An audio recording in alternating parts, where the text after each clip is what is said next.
जी चालू है। जी, हम चैप्टर 2 सूचना का अधिकार और लोक प्राधिकारियों की बाध्यताओं में हमने सेक्शन 6 तक जो है आवेदन करने की प्रक्रिया को समझा है। और अब हम उस आवेदन को जो प्राप्त करता है लोक प्राधिकारी, उसको प्रोसेस करने की जो प्रक्रिया है जो सेक्शन 7 बताती है, हम उस पर अब डिस्कशन करने जा रहे हैं, उस पर हम समझने के लिए जा रहे हैं। आप सभी का वापस स्वागत है। आप लोग इस बात पर अब गौर फरमाए जो हम लोग ज्यादातर छोड़ देते हैं। जब हम सेक्शन 7(1) को पढ़ना शुरू करते हैं तो हम क्या करते हैं कि हमारी जो काम की बातें, हमारा पूरा कंसंट्रेशन जो है उन बातों पे चला जाता है जो हमारी काम की है। और कई बार जो चीजें हमारी काम की नहीं रहती हैं, उस समय नहीं रहती होंगी जिस समय आप पढ़ रहे होते हैं, लेकिन वो हो सकता है कि आपके ना पढ़ने या ना समझने के कारण से बाद में आपको उस एक्ट के प्रोविजंस को कमजोर आपको दिमाग में सेट कर देती है और आप हमेशा फिर उसी ढर्रे में चलने लगते हैं। आपको लगता तो मैंने पढ़ा था, लेकिन पढ़ा क्या था आपने? जो आपके काम की चीज थी। आपने एक्ट को नहीं पढ़ा था, आपने एक्चुअली प्रोविजन को नहीं पढ़ा था। आपने बस इतनी चीज पढ़ ली कि जितने मेरे काम की थी। तो हमको उस बात को समझना पड़ेगा। देखिए, बहुत गंभीर या कोई बहुत तकलीफ देने वाली बातें नहीं है, लेकिन चीजें हैं, पढ़ने का तरीका है लॉ को। तो उस लॉ को पढ़ने के तरीके के हिसाब से मैं आप लोगों को चीजें बता रहा हूँ। तो सेक्शन 7(1) क्या बोल रहा है शुरुआत करते समय?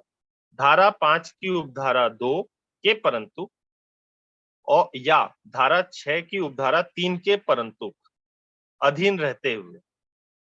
तो वो इसलिए कह रहा है क्योंकि उन दोनों परंतु में एक बात कही गई है कि जब आप किसी सहायक जन सूचना अधिकारी के पास आप आवेदन करते हैं या अनुरोध करते हैं, तो उस समय सहायक जन सूचना अधिकारी उस पर निर्णय लेने के लिए जिम्मेदार नहीं होता है। उस वो सिर्फ एक पोस्टमैन की भूमिका में होता है और उसका काम होता है वो जन सूचना अधिकारी, अपीलीय अधिकारी, आयोग तक उस चीजों को पहुंचा दे। तो ऐसी स्थिति में उसको पहुंचाने के लिए, प्रोसेस करने के लिए 5 दिवस जोड़े जाते हैं। ठीक है। दूसरी परिस्थिति क्या है? 6 की उपधारा 3, वो क्या बोल रहा है कि जब किसी पब्लिक अथॉरिटी को आवेदन प्राप्त होता है और उसको ये लगता है कि वो अनदर पब्लिक अथॉरिटी में या दूसरे पब्लिक अथॉरिटी में वो सूचना धारित है, तो वो उस सूचना को हमको उपलब्ध करवाने की सोच से वो उसको फॉरवर्ड करता है। उस फॉरवर्डिंग को करने के लिए उसको 5 दिन का समय दिया गया है। तो मतलब अगर ये दोनों परिस्थिति उत्पन्न होगी तो 5-5 दिन दोनों परिस्थितियों का ऐड हो जाएगा। मतलब अगर 30 दिन में आपको सूचना मिलनी चाहिए तो वो अब हो जाएगा 40 दिन। अगर मान लो एक परिस्थिति उत्पन्न हो रही है कि सहायक जन सूचना अधिकारी के पास किए हैं तो 5 दिन बढ़ गया, और अगर वहां पे लगा कि अंतरण होना है तो फिर 5 दिन बढ़ गया। कोई मैसेज डला है क्या? Sir, at the end of the meeting please forward this dual language PDF. Okay okay, मैं भेज दूंगा, आप चिंता मत करें। तो ये 5-5 दिन बढ़ता है। अब इस धारा, उसके आगे क्या लिखा हुआ है? Of the section 6 the CPIO और एसपीआईओ, केंद्र के लोक सूचना अधिकारी हो या राज्य के लोक सूचना अधिकारी हो, एज केस में भी, ये एज केस में भी किसके लिए? इन दोनों में से कोई भी हो। ठीक है। On receipt of a request, वो एक सूचना या अनुरोध, सॉरी, वह एक अनुरोध प्राप्त करेंगे अंडर सेक्शन 6 धारा 6 के अधीन। तो जैसे कई लोग सवाल ये करते हैं कि आप किस धारा के अधीन आवेदन करोगे, तो चाहे कोई भी परिस्थिति हो, चाहे किसी भी आप तरीके की जानकारी आप चाह रहे हो, आप आवेदन जो करते हैं वह आवेदन या अनुरोध आप धारा 6 के अधीन ही कर सकते हैं। इस बात को आप लोग यहां से पढ़ लीजिए।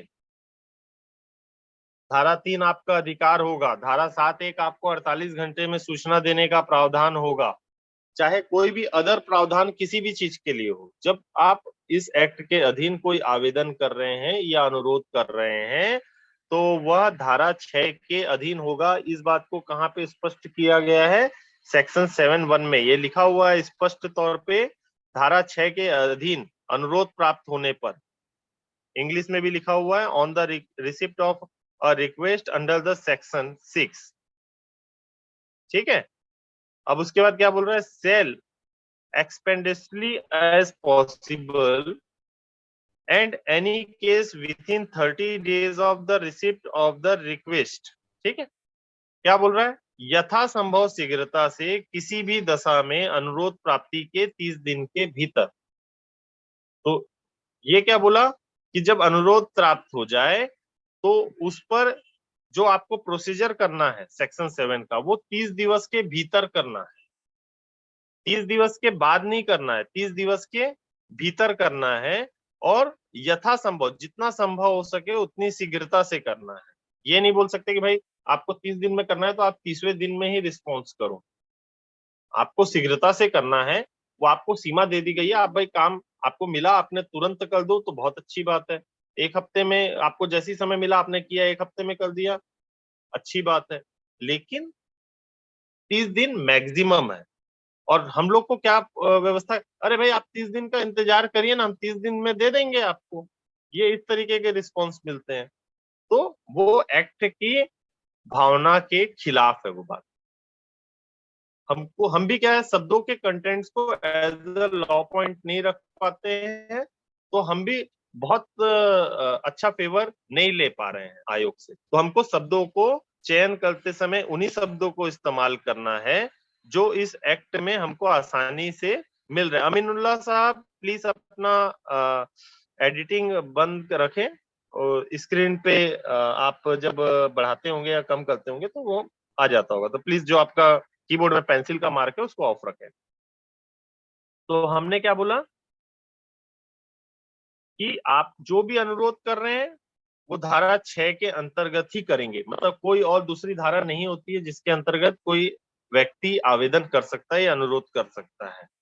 दूसरी बात कि वो सूचना, उस पर जो प्रक्रिया होगी, जो भी प्रक्रिया उनको करनी है जन सूचना अधिकारी को, वह प्रक्रिया 30 दिन के भीतर यथाशीघ्रता से करनी है। और वो क्या है, सेल के अंदर में बाइंडिंग है। मेरे को बस एक ही कंफ्यूजन है इसमें कि सेल के बाद कॉमा लगा हुआ है, जो सेल के बाद कॉमा लगा हुआ है वो थोड़ा सा इशू कर रहा है। मैं उसको राजपत्र को देखकर मैं और क्लियर कर लूंगा, और आप लोगों के साथ मैं बाद में साझा कर दूंगा उस बात को। ठीक है, receipt of the any request either provide the information payment. अब इसके बाद क्या बोल रहा है, either provide the information on the payment of such fee as may be prescribed, ऐसी फीस के संदाय पर जो विहित की जाए। सेक्शन 6(1) में मैंने आप लोगों को बात कही थी एक चीज, कि आपका अनुरोध चाहे हिंदी में हो, चाहे इंग्लिश में हो, चाहे लिखकर हो, चाहे कंप्यूटरीकृत या किसी इलेक्ट्रॉनिक मोड में, वो अनुरोध तो हो सकता है, लेकिन वो इस एक्ट के अंदर में आवेदन कब बनेगा, जब विहित की गई कोई जो फीस है आप उसके साथ में देंगे या उसका भुगतान करेंगे, उसको अटेस्ट करेंगे इस आवेदन अनुरोध के साथ में, वो आवेदन का रूप लेगी। विहित का मतलब प्रेस्क्राइब्ड होता है अंग्रेजी, और प्रेस्क्राइब्ड भाषा भी इस में दी है, तो एक तरीके से कोई भी रीति नियम विधि जो बनती है उसे। ठीक है, उसके बाद क्या बोल रहा है, प्लीज आप सब साथी म्यूट रखें, कोई अनम्यूट ना करें, इससे आवाज की क्वालिटी खराब होगी और सभी साथियों को समझने में मुश्किल हो सकती है। और reject the request for any of the reason specified in section 8 and 9। तो अब इसके अंदर में उसने क्या कंडीशन क्रिएट किए, 3 कंडीशन क्रिएट की। फिर से 3 कंडीशंस को आप देख लीजिए टुकड़ों में। सेक्शन 7(1) के अंदर में उसने 3 चीजें क्लियर की। पहला, आपका अनुरोध जो है वो धारा 6 के अंतर्गत में प्राप्त होना चाहिए। दूसरा ये कि जन सूचना अधिकारी उस अनुरोध पर 30 दिवस के भीतर जितना यथासंभव शीघ्रता से हो उस पर आप की प्रक्रिया चलाएगा। रेडमी 9 पावर प्लीज अपना म्यूट रखें, महत्वपूर्ण सेशन है, प्लीज अभी अनम्यूट ना करें, ठीक है। 30 दिन के भीतर करेगा। ऐसी फीस की संदाय पर जो विहित की जाए, जो अनुरोध है उसकी फीस भी आपकी लगी होनी चाहिए, और जो सूचना पाने के लिए जो फीस है वो जब बताएगा तो वह भी होनी चाहिए। मेरे को मजबूर कर दिया जाता है कि मैं जो है म्यूट ऑल इस तरीके का कर दूं कि आप वापस कोई अनम्यूट ना हो सके। आप लोग प्लीज मुझे कोऑर्डिनेट कीजिए, ठीक है। 30 दिन के भीतर करे। तो एक बात अपनी यहाँ पे क्लियर हुई कि धारा 6 के अंतर्गत अनुरोध और उसकी प्रोसीजर 30 दिन के अंदर। दूसरी बात हुई कि उसके साथ में फीस होनी चाहिए जो विहित की गई हो। तीसरी बात इसके अंदर में आई है कि भाई वो जो है या तो उस अनुरोध को अस्वीकार कर देगा उस 30 दिवस के भीतर, जो होंगी कहां से, स्पेसिफाइड इन सेक्शन 8 एंड 9। जो 8 और 9 में बताए गए कारण हैं, उसी कारणों में से ही आपके अनुरोध को अस्वीकार किया जाएगा। और उसके अलावा कोई भी, जैसे अभी कई लोग बोलते हैं कि बहुत व्यापक है, सेक्शन 7-9 में मना कर दिया, ये सूचना नहीं है, 2F में मना कर दिया, ये सूचना का अधिकार नहीं है, 2J में मना कर दिया, है ना। तो ऐसा मन मर्जी नहीं चलेगा। आपको जो एक्ट में लिखा है, आपको एक्ट की प्रोसीडिंग करनी होगी। जब मैं ड्राफ्टिंग के अंदर में आप लोगों को इस चीज को लेके जाऊंगा, तब ड्राफ्टिंग के अंदर में उन कंटेंट्स को आपको, तब वो चीज आपको समझ में आ जाएगी कि भाई इस एक एक शब्द का क्या अर्थ है। और हम लोग मिलकर कोशिश करेंगे कि वो ड्राफ्टिंग को हम बेस्ट टू बेस्ट जितना अच्छा बना सकें, रखेंगे कि जो इजियर हो और लॉफुल हो। मैक्सिमम से साइड हमारा ये रहेगा कि वो लॉफुल हो, ठीक है। इसके बाद आता है परंतु। क्योंकि कोई भी पैराग्राफ चेंज करते हुए अपूर्ण विराम लगाते हुए, मतलब देखिए, आप देखिए 8 एंड 9 के बाद अपूर्ण विराम लगा हुआ है। अपूर्ण विराम का मतलब क्या हुआ कि अभी बात पूर्ण नहीं हुई है, बात अधूरी है। ये धारा की उपधारा जो थी, ये प्रोविजन जो था, वो अधूरा है। अपूर्ण विराम यहाँ पर लगा हुआ है। उसके बाद पैराग्राफ चेंज होकर क्या आ रहा है, प्रोवाइडेड, परंतु। परंतु बहुत महत्वपूर्ण होता है। अगर किसी सेक्शन, सब सेक्शन या प्रोविजंस के अंदर में इस तरीके के परंतु आते हैं तो इसको बहुत गंभीरता से पढ़ना चाहिए। वो क्या बोलता है, परंतु जहां मांगी गई जानकारी का संबंध किसी व्यक्ति के जीवन या स्वतंत्रता से है, वहां अनुरोध प्राप्त होने के 48 घंटे के भीतर उपलब्ध कराई जाएगी। इंग्लिश में पढ़ते हैं यहाँ पे, क्योंकि कराई जाएगी लिखा है अनुरोध प्राप्त होने पर। क्या कराई जाएगी, हिंदी के अनुवाद में नहीं लिखा है, परंतु मांगी गई जानकारी, उसको अब जानकारी शब्द में बदल दिया है।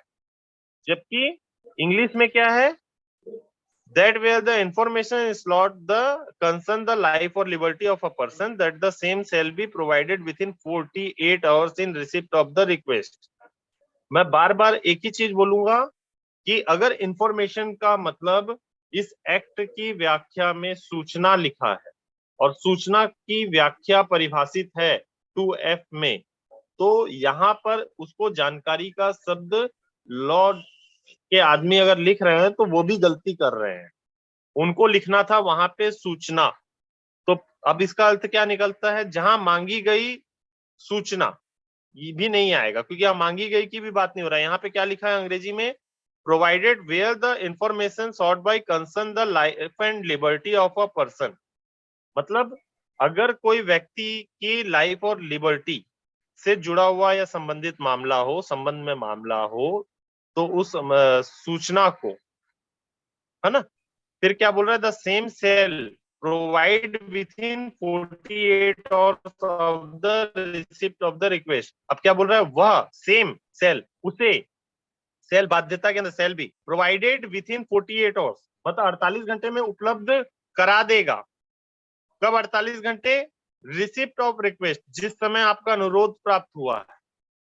वहां पे दिन से काउंटिंग नहीं होगी, घंटों से काउंटिंग होगी। तो जब भी ऐसे कोई आवेदन को आप दे रहे हैं तो उसमें समय भी लिखवा ले, अगर आप डायरेक्टली दे रहे हैं। क्योंकि एक चीज तय है, जैसा कि रमेश भैया ने भी बोला, कि अगर आपको कोई सूचना इमरजेंसी में चाहिए, 48 घंटों में चाहिए, तो आप उसको बाई पोस्ट तो नहीं भेजोगे, आप उसके लिए आप भी उतने ही सजग होगे, उतने ही जिम्मेदारी से तेजी और सक्रियता दिखाओगे कि वो सूचना आपके लिए इम्पोर्टेंट है, आपके लिए बहुत महत्वपूर्ण है, आपके लाइफ और लिबर्टी को संबंधित है। तो आप क्या करोगे, तेजी दिखाओगे, आप हर वो प्रक्रिया अपनाओगे जिसमें आप यथासंभव तेजी से जन सूचना अधिकारी तक अपने रिक्वेस्ट को पहुंचा पा रहे हो। अगर आप मान लो आप किसी शहर में रहते हैं और उसी शहर में आप जो है लेटर लिख के भेज दे रहे हैं, पोस्ट कर दे रहे हैं, आपने मेल भी कर दिया, लेकिन आप भी जान रहे हैं कि मेल कर दिया, वो सीरियसली लेगा नहीं लेगा भगवान जाने। तो मोस्टली सीरियसनेस उसमें दिखनी चाहिए कि आप उसके लिए सीरियस हो, उस मामले के लिए वो सीरियसनेस झलकनी चाहिए। क्योंकि अब इसके अंदर में एक बात आ रही है कि 48 आवर्स में वो सूचना उपलब्ध कराएगा। तो देखिए, पहली बात, ये लोक धन जो है लोगों के लिए खर्च हो रहा है, तो ऐसी स्थिति में सूचना जो उपलब्ध कराएगा उसकी एक वैल्यू होगी, जो कि वैल्यू अगर आपने फीस पे नहीं की है तो 48 घंटों में दिलाएगा कैसे? क्योंकि यहाँ पर तो बात कह रहा है जो फीस संदाय पर विहित की जाए। जब हम ऊपर पढ़ रहे थे तब फीस की बात की गई, और फीस क्या था, अनुरोध को आवेदन में तब्दील करने के लिए भी था और सूचना को देने के लिए भी था, वो दोनों फीस की बात कह रहा है। जो भी फीस उस प्रोविजन में प्रक्रिया में करने के लिए होगी वो सभी फीस के लिए वो शामिल है वो चीज। तो आपको फीस भी करना है, तो आपको क्या करना है, एडवांस फीस भी आपको इसके साथ में लगा देनी चाहिए। आपको लग रहा है कि आपने जो इन्फॉर्मेशन मांगी है वो लगभग टेंटेटिव इतने रुपए की होगी, तो आप उससे बल्कि थोड़ा सा ज्यादा करते हुए फीस को भी अटैच कर दीजिए। हालांकि ये प्रावधान में नहीं है, लेकिन आपको ऐसी हर व्यवस्थाओं को अपनाना चाहिए जिससे सामने वाले को आपके आवेदन को ट्रीट करने में मुश्किल ना हो। अब इसमें जो बात आई है लाइफ और लिबर्टी की आई है, जबकि आर्टिकल 21 लाइफ एंड लिबर्टी की बात कहता है, और यहाँ पे क्या बात हो रही है, लाइफ और लिबर्टी। ठीक है, इस पे बहुत सारे डिसीजंस हैं, बहुत सारे जजमेंट हैं, ज्यादातर जजमेंट तो हमारे खिलाफ आए हुए हैं, और वो जजमेंट खिलाफ आने का सबसे बड़ा कारण था कि हमने एक्ट को समझा नहीं, बिना सोचे समझे हमने उस एक्ट का उपयोग किया, और उसके बाद अपनी लड़ाई को लड़ते हुए होशियार बनते हुए हम कोर्ट तक गए, वहां पर भी हम सही तरीके से अपनी बात को प्रेजेंट नहीं कर पाए। ठीक है, तो लाइफ और लिबर्टी में बहुत सारी चीजें आती है। आप मेडिकल इश्यूज में है तो वो भी आपके लाइफ एंड लिबर्टी को इफेक्टेड करता है। आप अगर शिक्षा की जरूरत हो, आपको कोई एक्सीडेंटल इश्यूज हो, आपके साथ पुलिस के इश्यूज हो, बहुत सारी जगह आएगा। आप ऐसा मत समझे कि वो किसी एक ही बात को करता है, लेकिन सिर्फ आपको बोल दे रहे हैं कि मेरे लाइफ से जुड़ा है, लिबर्टी से जुड़ा है, तो आपके बोलने से कुछ ना होगा। एक चीज फिर समझ लें कि आपके पास जो बोलना है, लिखना है, आपको उसके सारे अधिकार सेक्शन 6 तक दिए गए हैं। 6 तक, धारा 6(1) में जो बातें कही गई हैं सिर्फ उतनी ही बातें आप लिख सकते हैं। ये जो सेक्शन 7(1) में है, यह निर्णय लोक सूचना अधिकारी लेगा कि वो वास्तविकता में आपके जीवन और स्वतंत्रता से संबंधित मामला है कि नहीं। मैंने जब बोला कि 6(2) में जो आपके साथ एक बात कही गई है कि आपको अनुरोध में जो सूचना है उसके अलावा आपको इसका कारण बताने की आवश्यकता नहीं है कि आपको सूचना क्यों चाहिए, तो आप कैसे बताओगे, कैसे वो उल्लेख करोगे कि भाई ये हमारे मेरे जीवन और स्वतंत्रता से निकटतम है। तो इस एक्ट में तो सिर्फ इतनी बात कही गई है कि अगर आपको 48 घंटे में सूचना चाहिए तो आप क्या लिखोगे, सूचना के अधिकार अधिनियम 2005 के तहत की धारा 6(1) के तहत आवेदन एवं सपठित धारा 7(1) के तहत 48 घंटों के भीतर सूचना प्राप्त करने के लिए। ये आप टॉप में या बोल्ड करते हुए सब्जेक्ट में जिस भी तरीके से आप लिखना चाहें उसको उल्लेखित अवश्य करें, तब वो इंडिकेट होगा सूचना अधिकारी के पास, भाई इसने तो यहाँ पर लिखा है 6 के आवेदन के साथ सपठित धारा 7(1) में 48 घंटे के अंदर सूचना मांगने के लिए आवेदन किया है। क्योंकि 7(1) में आप आवेदन नहीं कर सकते, सिर्फ 7(1) का उल्लेख कर सकते हो कि भाई मेरे को 48 घंटे में वो सूचना चाहिए। तो सबसे पहला कंटेंट उसके साथ में वो रहना चाहिए। दूसरा, उसमें आपकी शीघ्रता दिखाई देनी चाहिए। तीसरा, आपको उसके साथ में कुछ एडवांस फीस अपने तरफ से लगा देना चाहिए, क्योंकि कई बार न्याय निर्णय जो हुए 48 घंटे में, वहां पर आयोग ने बोला कि हमें तो ये लगता ही नहीं है कि उसके जीवन और उससे वो महत्वपूर्ण था, अगर महत्वपूर्ण होता तो उसके द्वारा कोई ऐसा एक्टिविटी दिखता नहीं उन लोगों को, तो हमारे खिलाफ निर्णय दे देते हैं कि भाई तो 30 दिन में मिलने लायक सूचना थी, कुछ नहीं हुआ, कोई देरी नहीं हुई है, तो मानने से ही मना कर देते हैं। मैं इसमें कुछ एक्सपेरिमेंट अभी किया हूं लेटेस्ट में, वो आगे हम चर्चा में लेंगे। ठीक है, अब जो है सेक्शन 6.2 की बात आ रही है, 7.2 की। 7.3 हमारे पास 15 से 17 मिनट है। 7.2 क्या बोल रहा है?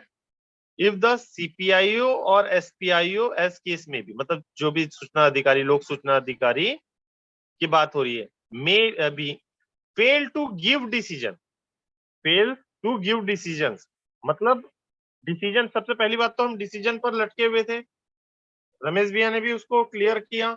मैं आप लोगों को फिर बोल दे रहा हूं कि डिसीजन जन सूचना अधिकारी को जो लेना है, यहां पर उस डिसीजन की बात की गई है, और उस डिसीजन के लॉफुल होने के संबंध में उसी को ही जिम्मेदार माना गया है, क्योंकि आपके अनुरोध में आप बोलते हैं ना कि इस एक्ट में सिर्फ और सिर्फ पीआईओ को क्यों घेरा गया है, क्यों अपीलेंट अथॉरिटी पर जुर्माना नहीं लगता है, क्यों लोक प्राधिकारी के ऊपर जुर्माने का प्रावधान नहीं दिया गया है, सिर्फ पीआईओ को ही उसने क्या दोष कर दिया है, कोई पाप कर दिया है जो उसको ही पेनलाइज किया जा रहा है। तो ये बात आप सेक्शन 7.2 को पढ़कर समझ सकते हैं। वो इसलिए क्योंकि ये सवाल खड़ा कर रहा है उस लोक सूचना अधिकारी की योग्यता पर और सक्षमता पर, है ना, कि वो उस एक्ट के बिहाफ में लोगों के साथ जुड़ा हुआ है और उसको काम करना था, और वो काम करने के लिए उसको क्या करना है, सबसे पहले अनुरोध को लेना है, और अनुरोध को लेकर उसको अपना एनालिसिस करना है इस एक्ट के हिसाब से, और उस एक्ट के हिसाब से एनालिसिस करके उसको एक निर्णय लेना है, स्वयं निर्णय लेना है कि वो सूचना देने योग्य है या देने योग्य नहीं है। पहली बात, देने योग्य है या देने योग्य नहीं है, और यही निर्णय अगर वो नहीं ले पा रहा है, अगर वो यही निर्णय नहीं ले पा रहा है, तो वह उसकी योग्यता और क्षमता पर सवाल खड़े करता है। इसी कारण से जन सूचना अधिकारी के ऊपर ही दंड का और कार्यवाही का प्रावधान इस एक्ट में दिया गया है। ठीक है, तो ये 7.2 पढ़ने से ही समझ में आ जाता है कि fails to give decision on the request for information within the period specified. ठीक है, अंडर सब सेक्शन 1। ठीक है, यहाँ पर वो 30 दिन लिख सकता था ना कि 30 दिन की समय सीमा में ना मिले, वो यहाँ पे क्या बोला, स्पेसिफाइड अंडर पीरियड, है ना, तो स्पेसिफाइड पीरियड स्पेसिफाइड का बनाया दे रहा है 30 दिन की और 48 दिन की भी। अगर आपने अपने अनुरोध में स्पष्टता नहीं दी 48 वाली, तो विनिर्दिष्ट समय 48 घंटे नहीं माना जाएगा, और वो 48 घंटे का आपने अगर जिक्र कर भी दिया है तो उस पर निर्णय पीआईओ को लेना है। आपने सिर्फ बोल दिया है तो बोलने से नहीं होगा, उसके बाद उसको साबित करने के लिए आपको जब अपील प्रक्रिया में जाना पड़ेगा या शिकायत की प्रक्रिया में जाना पड़ेगा, तभी आपके पास राइट्स आएंगे, उस बात को स्पष्ट करने के, उसके रीजंस को बताने के मौके मिलेंगे। तो केस में भी request for information within the period specified under subsection the CPIO और एसपीआईओ एस केस में भी shall be deemed to have refused the request। मैं बार बार अंग्रेजी इसलिए पढ़ रहा हूँ कि कहीं मुझसे भी बताने में आपसे मिस्टेक ना हो जाए, क्योंकि अनुवाद जो है थोड़े से भिन्न है हिंदी और अंग्रेजी में। तो यहाँ पर लिखा हुआ है, फिर से बाउंडिंग के साथ लिखा हुआ है,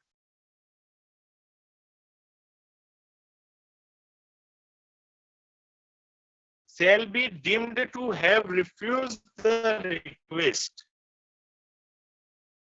उसने अनुरोध को नामंजूर कर दिया है, ऐसा समझा जाएगा। और ये सेल बी के अंदर, मतलब ये मान लिया जाएगा कि उसने उस अनुरोध को नामंजूर या इंकार या अस्वीकार कर दिया है, रिफ्यूज कर दिया है, अगर 30 दिन के भीतर वो उस चीज पर निर्णय नहीं ले पाया, तो अब मुझे एक चीज बताइए, अगर 30 दिन के बाद उसने निर्णय ले लिया तो सेक्शन 7(2) का प्रोसीजर क्या होगा? सेक्शन 7(2) भी वैलिड होगा, क्योंकि वो इस बात को डिफाइन कर दे रहा है कि 30 दिन या 48 घंटे में, जिस प्रावधान के अंतर्गत है, उतने समय के अंदर में उसको यह विनिश्चय लेना है, वो निर्णय लेना है, स्वयं ये निर्णय लेना है कि वह सूचना दिए जाने योग्य है या नहीं है, और आपको प्रोसीजर को फुलफिल करना है उसको। और वो नहीं किया है 30 दिन के भीतर, तो भी 30 दिन के बाद करने के लिए भी हम ये मानेंगे कि उसने आपके सूचना को देने से नामंजूर कर दिया है। लेकिन नामंजूर नहीं मान सकते, क्योंकि उसने अब 30 दिन के बाद उसने मान लीजिए 35वें दिन आपको निर्णय भेज दिया, वो जारी किया है, 40वें दिन आपको मिल गया है, तो आयोग ने उस पर कोई कार्रवाई नहीं की। कार्रवाई नहीं करने का एक बहुत बड़ा मजेदार रीजन है, सेक्शन 7(5) और 7(6) को जब पढ़ोगे तब वो क्लियर हो जाएगा। सेक्शन 7(3) का टॉपिक बहुत ही वास्ट टॉपिक है, और इस टॉपिक पर रमेश भैया से बेहतर कोई नहीं समझा सकता।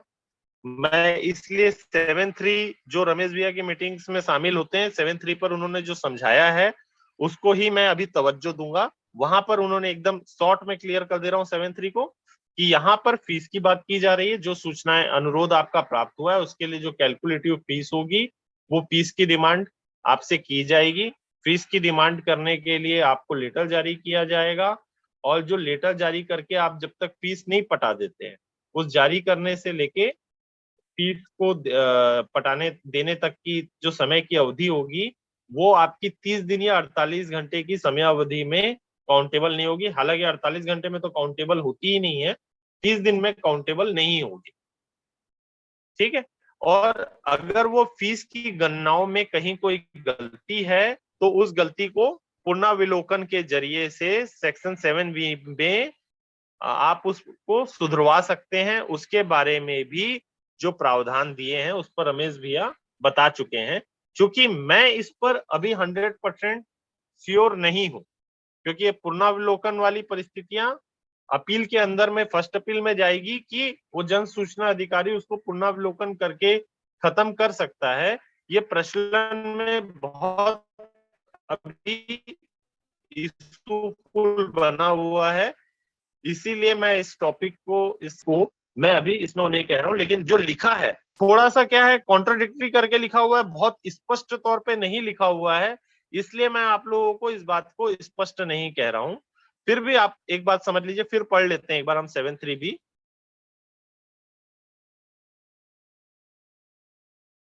इंफॉर्मेशन कंसर्निंग हिज और हर right with respect of review the decision as to the amount of fees charged। मतलब सबसे पहली बात तो इसने एक चीज कह दिया कि जो भी अनुरोध करने वाला व्यक्ति होगा, जो भी उसने लगा है रिव्यू करके डिसीजन को, जो फीस जो चार्ज की गई है ना, all the form of access provided including the particular of the appellate authority. अब यहाँ पे अपीलेंट अथॉरिटी की बात की गई है। अब अपीलेंट अथॉरिटी की परिभाषा तो 19(1) में मिलती है। जो शुरुआत होगी अपीलेंट अथॉरिटी, वो 19(1) और 19(3) में मिलेगा हमें, राइट। ठीक है। The time limit process and the any form. अब यहाँ पर दो चीजें निकल के आ गई कि एक तो रिव्यू की बात कह रहा है। रिव्यू होता है अगर जन सूचना अधिकारी ने आपको फीस की मांग की है और उस फीस में आपको कोई गलती नजर आ रही है, तो रिव्यू आपको जन सूचना अधिकारी के पास करना है। लेकिन दूसरी बात भी क्या कह रहा है कि पब्लिक अथॉरिटी के पास भी उस टाइम लिमिट में वो प्रोसीजर किया जा सकता है। तो या तो ये इस बात को बोलने की कोशिश कर रहा है कि आपके पास दोनों राइट्स है, आप चाहे तो जन सूचना अधिकारी के जरिए से पुनर्विलोकन करवा लें, या फिर अपीलेंट अथॉरिटी के पास आप चले जाएं। या तो वो ये बोल रहा है कि जन सूचना अधिकारी अपीलेंट अथॉरिटी के तरीके से आपके उसका निर्णय लेगा, आपके मामले पर रिव्यू करके वो बताएगा कि वो फीस में कोई सुधार या संशोधन की आवश्यकता है। और किसी भी तरीके के रिव्यू हमेशा एक अच्छे ग्राउंड पर होते हैं। आपको वहां पर इस बात को प्रकट करना आवश्यक हो जाएगा कि भाई गवर्नमेंट ने मेंशन किया हुआ है 2 रुपए पेज से जानकारी, इतने पेजों की जानकारी ली जाए, आपने हमसे सीधा 2,000 रुपए मांग लिया, 5,000 रुपए मांग लिया, तो आपने कैसे मांग लिया, उसकी कितनी गणना है आप हमें स्पष्ट तौर पर बताएं, और हम स्पष्ट उतने ही जो पैसे हैं हम जमा करने को तैयार हैं। तो उसने अस्पष्ट तौर से 5,000 मांग लिए, 2,000 मांग लिए, तो इसका रिव्यू कर सकते हैं। मान लीजिए कि आपसे उसने जमा करवा लिए थे 50 रुपए और सूचना आपको भेजी 20 रुपए की, तो जो हमारे 30 रुपए उसने अधिक क्यों मांगे थे पहले? तो अब आपके पास दो राइट वहां पे उत्पन्न हो जाते हैं, या तो कि आप अपील करने चले जाइए, या आप इनके पास पुनर्विलोकन करने आ जाइए। तो इस कारण से थोड़ा सा 7(3)B किस कंडीशंस पर कहां पर एक्सेप्टेबल हो जाएगा, उस पर कुछ प्रैक्टिस हमको करके देखनी पड़ेगी, कुछ एक्सरसाइज करना पड़ेगा, तब हम इस पर बहुत अच्छे से क्लियर हो पाएंगे। ज्यादातर प्रचलन में आदमी इसका उपयोग नहीं कर रहा है, ये जोगिंदर भाई, हमारी भी भूल है। मैं ठीक है, कुछ कहना चाहूंगा इसमें, हाँ प्लीज कहें। अगर आप आज्ञा दें। एक्चुअली हाँ प्लीज कहें, बोलिए बोलिए। हाँ हाँ, एक्चुअली जो हमारा सेक्शन है 7(3)B एक्चुअली कह रहा है कि बेसिकली कि जब वो हमारे पास इंफॉर्मेशन देगा कि भाई आपको इतनी इतनी अमाउंट एक्स्ट्रा देना है, तो बोले कि वो हमें इसमें ये भी बताएगा कि आप इसके लिए आगे भी जा सकते हो रिव्यू के लिए, और वो उसमें फर्स्ट अपीलेट अथॉरिटी के बारे में जानकारी देगा हमें। आवाज आ रही है? हाँ ना, हेलो, मेरी आवाज आ रही है? हाँ आ रही है, थोड़ी सी कम आ रही है, थोड़ी धीमी है, पर आ रही है। हाँ, मैं कह रहा हूँ कि वो हमें इसमें क्या करेगा कि फर्स्ट अपीलेट अथॉरिटी के बारे में जानकारी देगा इस रिव्यू के अंदर भी, जो वो हमारे पास लेटर भेजेगा कि भैया आपको इतनी फीस एक्स्ट्रा देनी है, और अगर आपको फीस ऐसा लगता है कि भाई ये फीस आपके लिए कम है ऐसे या आप ज्यादा है, सही इंटरप्रिटेट कर रहे हैं, ऐसा हम पढ़ सकते हैं, लेकिन एक्चुअली क्या है कि यहाँ पर हमको फर्स्ट अपीलेंट अथॉरिटी की जानकारी देगा, हाँ ऐसा नहीं लिखा नहीं है, नहीं बट सर, लिखा हुआ है सर चूंकि प्रोवाइडेड कॉमा इंक्लूडिंग दोनों को यहाँ पे हाँ लिया है, इसलिए आपकी बात मेरे को जायज लग रही है, मेरे को जी, आपकी बात बिल्कुल जायज लग रही है, लेकिन फिर भी थोड़ी सी अस्पष्टता है, क्योंकि प्रोवाइडेड के बाद कॉमा लगा हुआ है और उसके बाद शुरुआत उसने किया है including the particular of the appellate authority and time limit and process of any other form. ठीक है, आप सही कह रहे हैं, मैं आपकी बात को बिल्कुल एक्सेप्ट करता हूं। तो अब इसका अर्थ हम लोग ये निकाल सकते हैं कि कोई अगर इंफॉर्मेशन के लिए जो राइट था, आपको जो रिस्पेक्ट था, आपने रिव्यू किया अगर, तो रिव्यू के जो डिसीजंस होंगे, जो निर्णय लेगा उस पर जन सूचना अधिकारी उसके फीस के संबंध में, वहां पर वो आपको ये जानकारियां भी उपलब्ध करवाएगा। पर सर यहाँ पे और वर्ड आया है बीच में, सर लॉ के हिसाब हाँ से हाँ अपन पढ़ रहे हैं, इसलिए थोड़ा सा मैं आपका सहयोग, आपने अच्छा समझा, अच्छी बात उठाई। मैं हालांकि 7(3)B में मैं बहुत ज्यादा खुद क्लियर नहीं था, मैंने शुरू में ही बता दिया था, बट ये यहाँ पर और भी वर्ड आया है, तो जी और वर्ड आया सर, है। ये बेसिकली ये है कि देखिए ये क्या कहता है, अमाउंट ऑफ फीस चार्ज और the form of access provided, कि भाई हमें उसको एक्सेस कैसे देना है, इंस्पेक्शन करने के लिए या फिर इंफॉर्मेशन देने के लिए। अमाउंट ऑफ फीस चार्ज और the form of access provided, किसको? To the appellant. नहीं तो फिर इसका अर्थ तो सर ये नहीं निकलेगा, फिर इसका अर्थ तो ये निकल जाएगा ना कि भाई या तो वो हमारे मैटर का रिव्यू करेगा, है ना, अगर रिव्यू नहीं कर रहा है तो वह जो है हमें अपीलेंट अथॉरिटी का टाइम लिमिट देते हुए हमको जवाब दे देगा, भाई आप अपीलेंट नहीं अथॉरिटी में सर, जाइए, आप जब वहीं वो पे हमारे बात कीजिए। जब वो हमें देखिए देखिए पीआईओ जब हमसे ये कह रहा है कि भैया आपको इतनी फीस एक्स्ट्रा लगेगी, तो उसमें हमें कहेगा कि भैया अगर आपको ऐसा लगता है कि ये फीस आपके लिए ज्यादा है, सही नहीं है, तो आप इसमें आगे भी जा सकते हैं रिव्यू के लिए। बट सर वहां पे बीच में और है ना, सर और वो है ना वो सर, दोनों सेंटेंस को बेसिकली बांट दे रहा है, अलग अलग कर हाँ दे रहा है। हाँ सर, और बेसिकली यही ना सर, बेसिकली मतलब कि हमें इंफॉर्मेशन देना है या फिर इंस्पेक्शन कराना है, वो दोनों के लिए होती है ना क्योंकि फीस। हम लोग जो है इसको सब क्लॉज में पढ़ रहे हैं, मतलब एक तो सब सेक्शन के अंदर में सब क्लॉज, सॉरी सब जी सेक्शन के अंदर हम क्लॉज को पढ़ रहे हैं, तो हमको जी जी सब जी, सेक्शन में जो लिखा हुआ है उसके आलोक में इस बात को कहना है। करेक्ट। नहीं बट सर, वो फीस बेसिकली हमारी है किस चीज की, या तो हमारी इंफॉर्मेशन की है या फिर हमारे इंस्पेक्शन की है? देखिए ये यहाँ पर जो आ रहा है सर, जैसे हम सब सेक्शन 3 पढ़ रहे हैं, तो जब सब जी सेक्शन 3 पढ़ रहे हैं तो सब सेक्शन 3 किस लिए है? सेक्शन 7 को पूरा करने के लिए है। उस करेक्ट, बात को एग्री। कहाँ पे उल्लेखित किया है?